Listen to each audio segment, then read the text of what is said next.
आखिर फैक्ट्री में सीमेंट कैसे बनता है और इसे बनाने में किस तरह के पत्थरों का इस्तेमाल किया जाता है। आखिर सीमेंट बनाने के लिए खदानों में बड़े बड़े ब्लास्ट क्यों किए जाते हैं और क्या आप जानते असली और नकली सीमेंट की पहचान कैसे कर सकते हैं। तो इस वीडियो को एंड तक जरूर देखें। दोस्तों, सीमेंट को बनाने में मुख्य 4 चीजों को इस्तेमाल में लाया जाता है, जिसमें पहला है लाइमस्टोन यानी कि चूना पत्थर। ये जो चूना पत्थर होता है इसमें कैल्शियम कार्बोनेट की मात्रा काफी ज्यादा होती है। दूसरा है लेटेराइट। ये लेटेराइट दिखने में लाल मिट्टी होती है और इस मिट्टी की एक खास बात यह है कि इसे पकाया जा सकता है। इसके बाद अगला है शेलस्टोन। ये शेलस्टोन एक काला पत्थर होता है और यह आसानी से कहीं पर भी मिल जाता है। और इसमें आखिरी है रेड मड यानी कि लाल मिट्टी। और आपकी जानकारी के लिए बता दूं कि इन सभी चीजों को पहाड़ों को तोड़कर, खोदकर या जमीन के नीचे से निकाला जाता है। इन सभी चीजों को हासिल करने के लिए बड़े बड़े पहाड़ों की माइनिंग की जाती है। पहाड़ों से इन सभी चीजों को हासिल करने के लिए बम का इस्तेमाल कर ब्लास्ट किया जाता है और इस बम ब्लास्ट से एक ही झटके में काफी बड़ा पहाड़ टूट जाता है, जिससे पहाड़ों के टुकड़े टुकड़े हो जाते हैं। पहाड़ को ब्लास्ट करते ही सीमेंट का रॉ मटेरियल लाइमस्टोन यानी कि चूना पत्थर छोटे छोटे टुकड़ों में इकट्ठा हो जाता है और फिर इन पत्थरों को बड़े बड़े ट्रक में लोड करके फैक्ट्री में ले जाया जाता है। इसके बाद इन चारों चीजें को एक एक करके क्रशिंग मशीन की तरफ ले जाया जाता है। ये क्रशिंग मशीन इन सभी चीजों को अच्छे से क्रश यानी कि बारीक करने का काम करती है। ये सबसे पहले लाइमस्टोन, उसके बाद लेटेराइट, फिर शेलस्टोन और उसके बाद रेड मड को अच्छे से बारीक कर देती है। इसके बाद इन चारों चीजों को अच्छे से आपस में मिक्स करके कन्वेयर बेल्ट के जरिए इन्हें आगे भेजा जाता है और इस सारे के सारे रॉ मटेरियल को एक बड़ी सी गर्म भट्टी से गुजारा जाता है।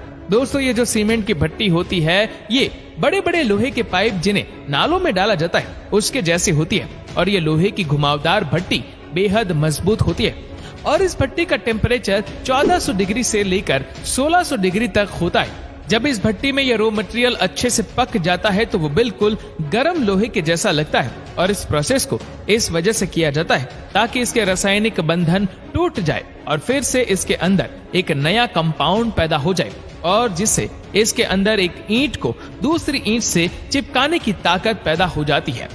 भट्टी से निकलने के बाद ही सीमेंट काफी बारीक बारीक टुकड़ों के रूप में निकलता है और इन सभी टुकड़ों को क्लिंकर कहा जाता है। और अब इन सभी क्लिंकर यानी कि बारीक टुकड़ों को एक बड़े से ग्राइंडर के जरिए पीसा जाता है और साथ ही जिप्सम पाउडर को इसमें अच्छे से मिक्स किया जाता है। और इस जिप्सम पाउडर का काम होता है सीमेंट का मिक्सचर बनाते समय उसे जल्दी गाढ़ा होने से रोकना।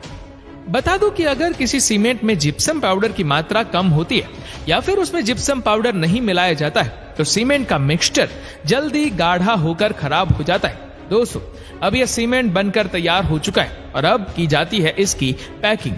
और इसके लिए सीमेंट के पैकेट को सबसे पहले मशीन में फिट किया जाता है और ये जो मशीन होती है वो ऑटोमेटिकली सीमेंट के पैकेट में सीमेंट भर देती है।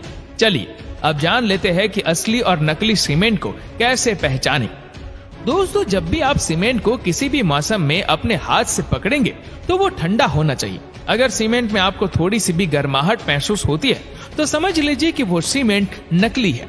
दूसरी चीज ये है कि आपको इसके कलर पर ध्यान देना चाहिए। सीमेंट का कलर एक जैसा होना चाहिए और एक बेहद जरूरी चीज है इसकी मैन्युफैक्चरिंग डेट, यानी कि इसकी मैन्युफैक्चरिंग डेट से 3 महीने पहले तक की सीमेंट का इस्तेमाल करना चाहिए। और इसके कारण ये है कि इसकी स्ट्रेंथ काफी अच्छी होती है, मतलब उसकी पकड़ काफी दमदार होती है। और अगर आप मैन्युफैक्चरिंग डेट से 4 से 6 महीने पहले तक की सीमेंट का इस्तेमाल करते हैं तो आपको काफी नुकसान भी उठाना पड़ सकता है। तो दोस्तों, अब आपको अच्छे से समझ आ गया होगा कि फैक्ट्री में सीमेंट कैसे बनती है और आप नकली और असली सीमेंट को कैसे पहचान सकते हैं।